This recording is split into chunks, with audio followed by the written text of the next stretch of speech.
الحمد للہ رب العالمین والصلاة والسلام على اول الانبیاء وخاتم النبیین وعلى آلہ الطیبین الطاہرین المطہرین واصحابہ الراشدین الہادین المہتدین اما بعد فاعوذ باللہ من الشیطان الرجیم بسم اللہ الرحمن الرحیم تلک الرسل فضلنا بعدهم على بعد صدق اللہ مولانا العظیم اللہم صلی علی محمد وعلی آل محمد وبارک وسلم۔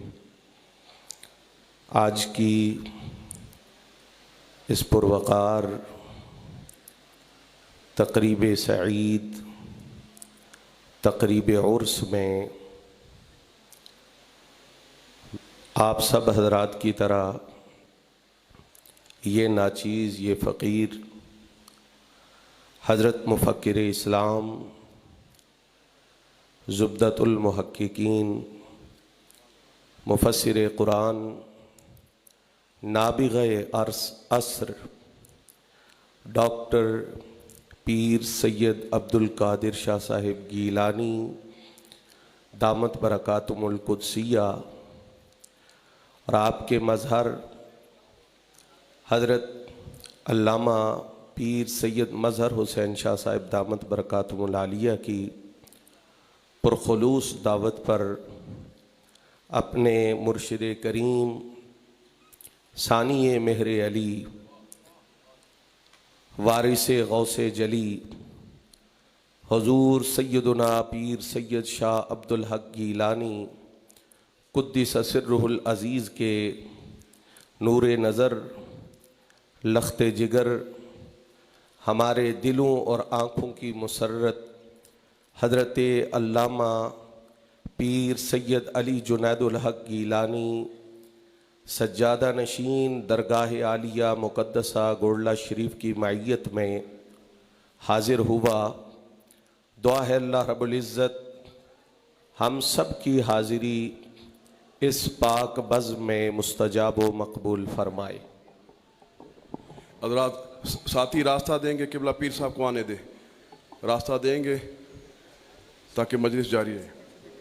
تھوڑا سا سٹیج سے پیچھے ہو کے بیٹھیں، تھوڑا پیچھے ہو جائیں اور راستہ دیں۔ جزاک اللہ۔ اللہ ہو اللہ ہو۔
حاضرین گرامی، حضرت مفکر اسلام آپ کے سامنے جلوہ فرما ہو چکے ہیں۔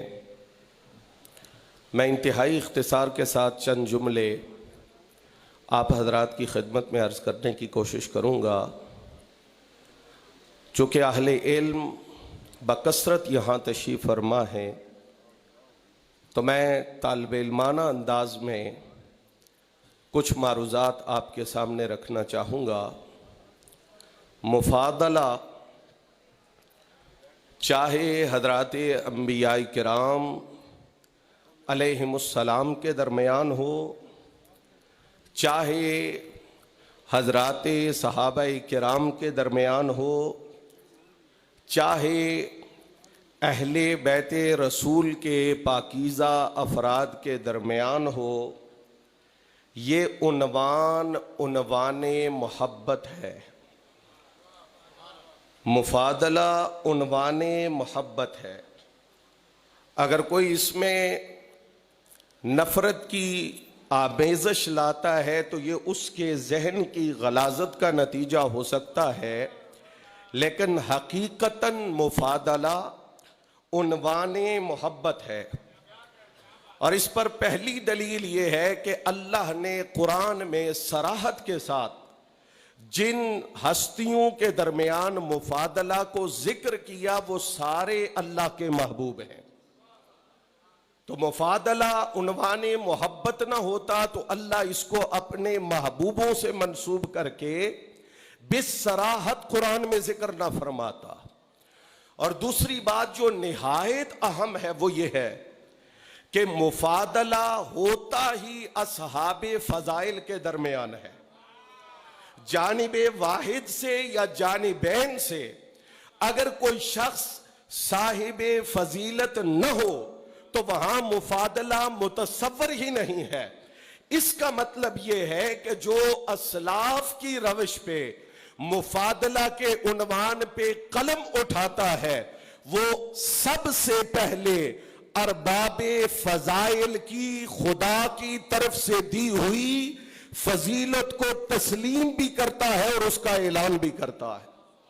میں بلا مبالغہ یہ بات عرض کر رہا ہوں، آج بھی میں نے راستے میں زبدۃ التحقیق اپنے ساتھ رکھی تاکہ وہ ہم سفر رہے، تو 300 کے لگ بھگ صفحات پر یہ کتاب مشتمل ہے اور 150 صفحات یعنی کتاب کا نصف حصہ خلیفہ اول حضرت سیدنا صدیق اکبر رضی اللہ تعالیٰ عنہ کے فضائل و مناقب پر مشتمل ہے۔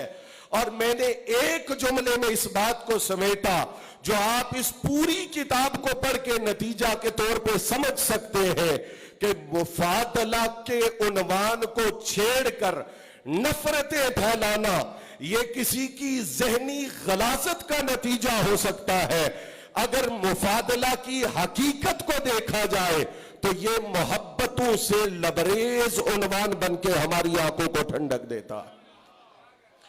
یہ جو چیزیں ہیں قطعی، ظنی، اجماعی، غیر اجماعی، یہ ساری چیزیں، اور پھر افضلیت کلی، افضلیت جزئی، افضلیت مطلقہ، یہ تمام تر اصطلاحات بعد کے علماء کی طرف سے، متاخرین کی طرف سے جو اس عنوان کے تحت ذکر کی گئی ہیں، یہ اس بات کو واضح کرتی ہیں کہ یہ ان مسائل میں سے ایک مسئلہ ہے جس میں اجتہادات کی گنجائش موجود ہے، جس میں ظنیت کو سپیس حاصل ہے۔ اور میں آپ حضرات کی توجہ کی نظر یہ بات کرنا چاہوں گا، چونکہ اب وہ کتاب چھپتی نہیں ہے، میں نام بھی نہیں لے رہا ہوں لیکن میرے پاس تحریر ہے۔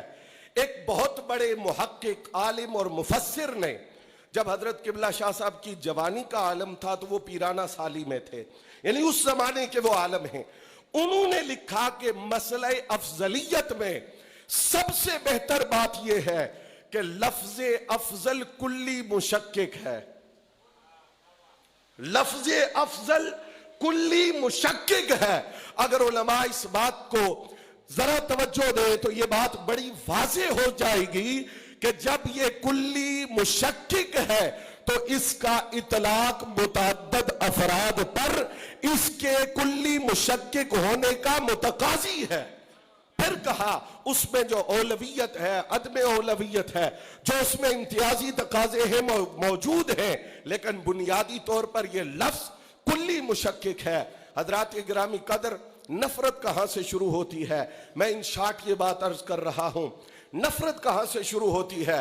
ہمارے حضور قبلہ عالم سیدنا و مرشدنا پیر سید مہر علی شاہ صاحب گیلانی قدس سرہ العزیز نے یہ جو ایک جملہ فرمایا کہ خلافت مرتضوی کا آخر میں ہونا،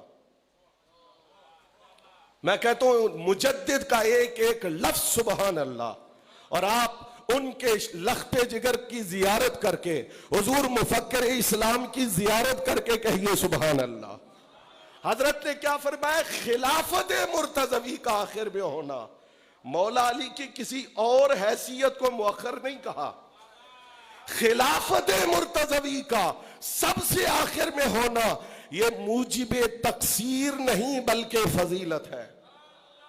لوگ ہمیں مجبور کرتے ہیں، ایک کتاب زبدۃ التحقیق کے جواب میں لکھی گئی، وقت مختصر ہے، حضرت مولانا محقق العصر مفتی محمد خان صاحب کی بارگاہ میں ایک دفعہ حاضر ہوا تو مجھے انہوں نے خوش طبیعی کی اور یہ بات بھی کی اور یہ ایک فکر انگیز مرحلہ بھی ہے۔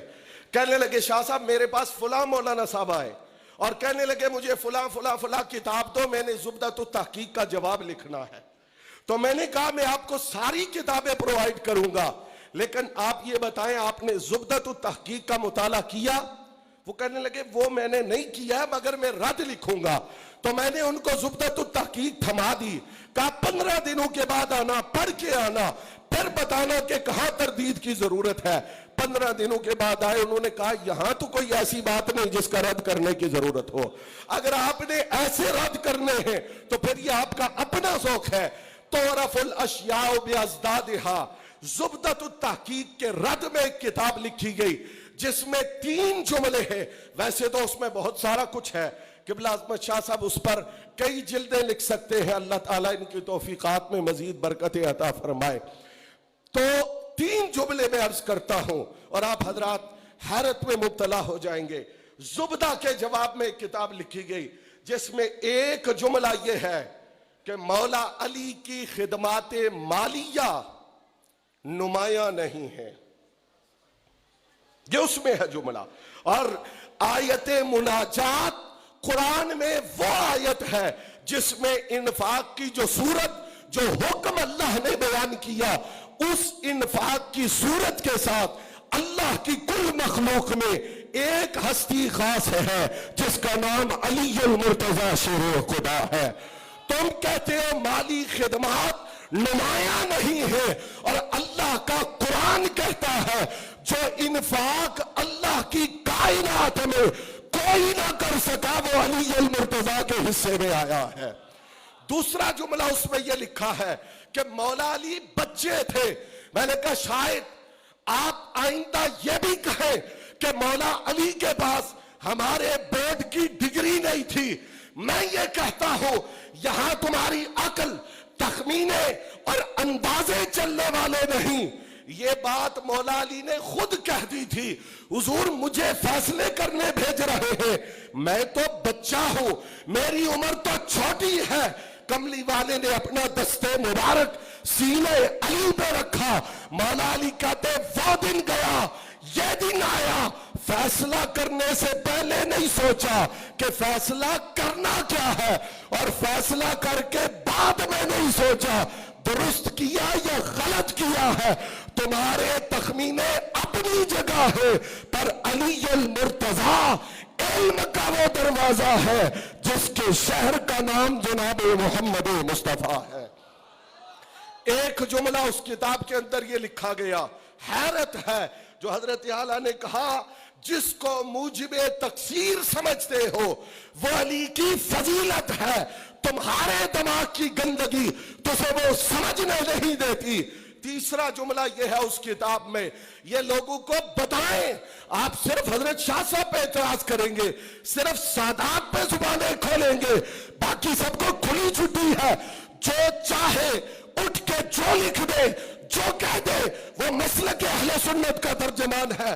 تیسرا جملہ یہ لکھا ہے کہ مولا علی کا دور خلافت تو اختلافات کا دور ہے، یہ دور یہ لکھا ہے، تو پھر اس میں کام کیا ہوا؟